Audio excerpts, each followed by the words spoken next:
नमस्कार। आज मु मोर अंतरात्मर स्वर शुणी मोर आत्मसम्मान पाई, मोर अभिमान पाई और कोरी जनसाधारण स्वाभिमान पाई विजु जनता दलर प्राथमिक सदस्य पद इस्तीफा प्रदान करुछि। मोर जीवन समाज सेवा पाई एवं कोरीवासी सेवा पाई समर्पित। आगामी दिन में कोरीवासी भल पाइबा पाथेय करी मोर समर्थक एवं साथी मान परामर्श रे मोर आगामी कार्यपंथा निर्धारण करी।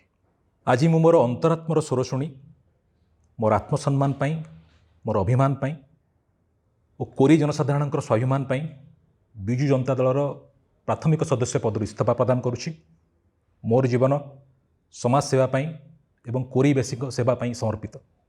आगामी दिन में कोरीवासी भल पाइबा पाथेय करी मोर समर्थक एवं साथी मान परामर्श रे मोर आगामी कार्यपंथा निर्धारण करी।